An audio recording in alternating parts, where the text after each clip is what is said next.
My name's Paul. And I'm Ella. And we are with Razorblade PRO and 717 Tattoo.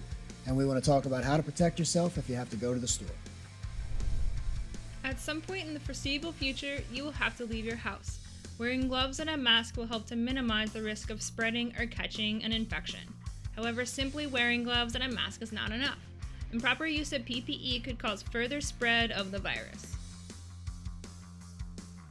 Ella is putting on her gloves and being careful not to touch the outside of the glove with her bare hand. If her hand is not clean and she touches the outside of the glove, the virus can spread to other surfaces. The glove acts as a second skin.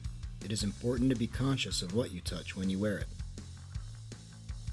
Now Ella is putting on her face mask. She will be as careful as possible to remove the mask from the packaging. She will touch only the ear loops as she secures the mask to her face. Remember, anything you touch with a gloved hand can contaminate whatever you touch next, so awareness of what you are touching is key. She will then grab a couple disinfectant wipes to use on surfaces as needed throughout her visit to the store. Watch as she uses the wipe as a barrier to close the trunk of her vehicle. I like to practice a dirty hand, clean hand technique when I'm in public. With my right hand, I will touch common surfaces. This is my dirty hand. Watch as I use the wipe to open the door. My left hand will be used on less common surfaces. This minimizes the further spreading of the virus. As I enter the store, I am careful to touch only what is necessary. I will wipe down the handle of the shopping cart with the wipe I brought along. I will try and use the wipe as a barrier on the cart handle. By using the wipe as I go, I am helping to keep things clean for the next person.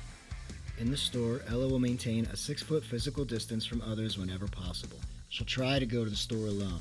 She will only touch items that she intends to purchase. She will be conscious of the clean hand technique, and she will avoid coming in contact with any item or surface that is not necessary. It is important to remember that using proper practices when wearing gloves and masks will determine how successful you are at minimizing your risk. And here are some things to avoid. Wearing a mask on your neck will defeat the purpose of the mask. The virus can enter your body quickly through your mouth and nose. Excessively touching items can cause the virus to spread between surfaces. If possible, avoid putting a gloved hand into your pocket, your purse, or touching your cell phone. The virus can stick to your gloves just like it can stick to your unwashed hand. Avoid touching your face or others with your gloves on. The virus can spread easily even when you're wearing gloves. Knowing how to properly use gloves and masks can save your life. As I approach the register, I have to be cautious. This is an area that many people have visited through the day. I use my credit card to pay to avoid receiving change. I will remove one glove and touch my clean credit card with my clean hand.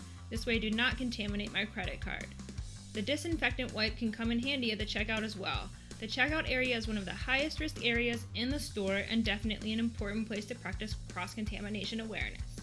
I park my cart and grab my bag, being careful to avoid surfaces where possible. On my way out the door, I will use my hip or elbow as needed. I will avoid using my gloved hand on the door. When I get home, I will throw these clothes into the laundry, wipe down my groceries, and settle for another night of quarantine. Your gloves are contaminated, so proper disposal of them is extremely important to help contain the spread of the virus. Gloves can be removed by pinching at the bottom of the wrist and rolling the glove over itself. The first glove can then be rolled into the second. This creates a pouch that safely captures the contaminated side of the gloves. I can also use my glove to capture a contaminated item and safely dispose of it, such as a wipe or a tissue. Please do not leave your dirty gloves on the ground or in the shopping cart. This message has been brought to you from the team at Razorblade PRO and 717 Tattoo. Feel free to share this video, leave us a comment, and check us out online at www.razorblade.pro and www.717tattoo.com.